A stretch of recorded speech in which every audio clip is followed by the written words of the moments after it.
Public enemy number one, Anopheles, the malaria mosquito. Wanted for willful spreading of disease and theft of working hours. For bringing sickness and misery to untold millions in many parts of the world.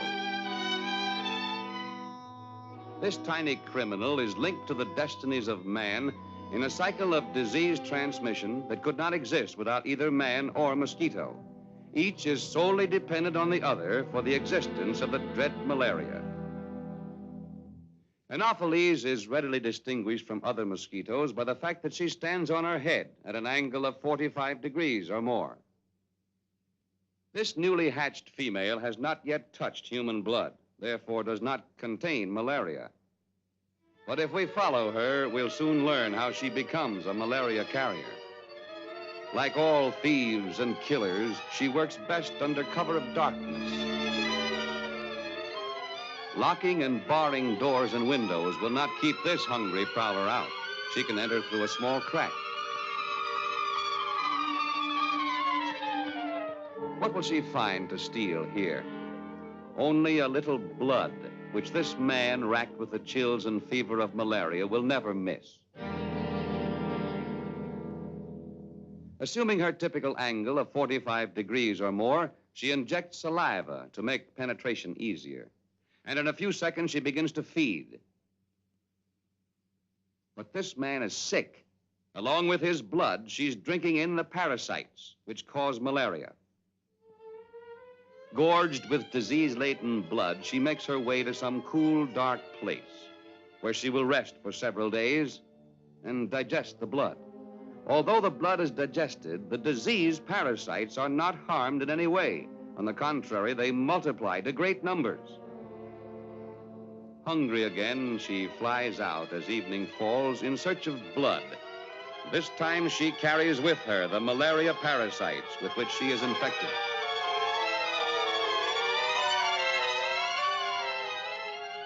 Enjoying the peace and plenty of the home he's worked so hard to build, this man is healthy and happy. Little does he suspect he's to be the victim of this bloodthirsty vampire. Again, saliva is injected to make penetration easy. But this time, the saliva contains malaria parasites, which enter the bloodstream. She dines on healthy blood, and in payment leaves the chills and fever of malaria. In all probability, this man will not die, but neither will he truly be alive, for he'll be continually in poor health, unable to work and keep up his farm. Slowly, he will lose all he has worked for.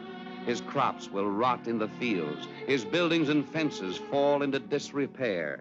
His livestock will be neglected, and he'll be unable to earn the money to feed and clothe his family. Multiply this man's tragedy by numberless cases all over the world, and we have millions of dollars lost, as well as untold misery for the victims. And all because of this tiny criminal, which has assumed the proportions of a monster. Are there 6 or 7 people in the audience who will volunteer to help us combat this evil? Good. Well, thank you, men. But before we can attack the enemy, there are certain facts we must know. The first and all-important fact is this. The Anopheles mosquito must have water to lay her eggs in. These eggs float about and soon hatch into larvae or wigglers, which lie parallel to the surface where they feed and breathe. In this larva stage, the mosquito is easy to control. After 7 to 10 days, the larva becomes a pupa or tumbler and can still be controlled. But once she emerges from the pupa as an adult, she can slip through our fingers and become a menace to human life within a mile of her birthplace. All right, men, now we can begin to fight.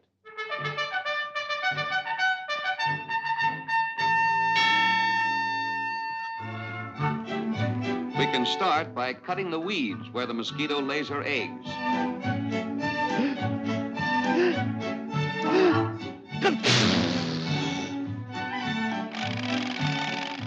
This makes it easy for the fish to get in and eat the wigglers. spraying oil on the water is a sure way of killing mosquito larvae of all kinds. The oil enters the breathing tube and promptly kills the wiggler.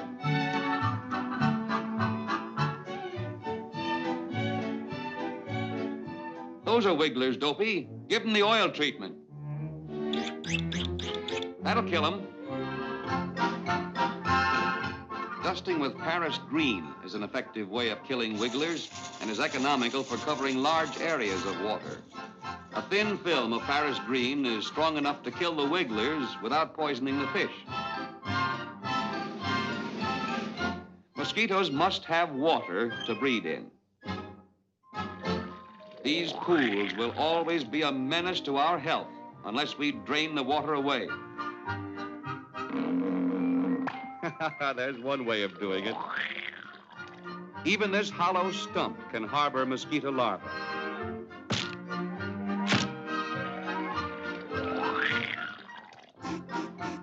Say, that looks like smoke. Let's go in and see. Attaboy, Dopey. Spray all the dark corners and under things. You'll find mosquitoes where you least expect them.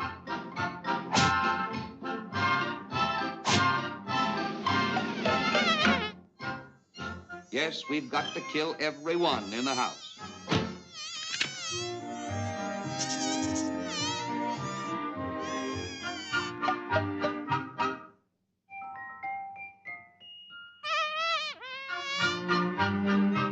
The permanent way to get rid of breeding places is to fill them with dirt.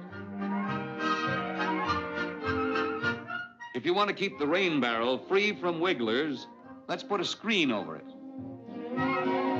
By covering the cracks in the walls with building paper, we can keep mosquitoes out.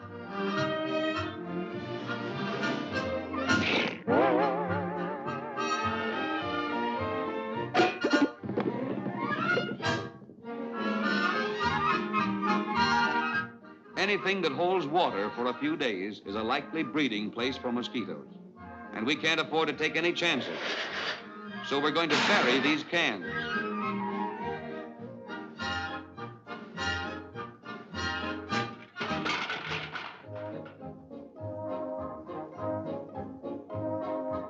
To be safe from malaria, we must put screens over all the doors and windows. Screens can save you a lot of misery. Attaboy, Dopey. Killer, good and dead.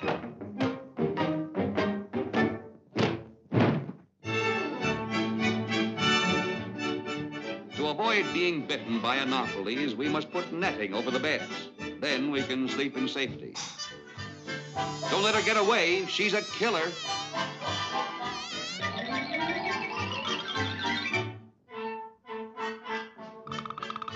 Yes, even the small cracks in the floor must be sealed.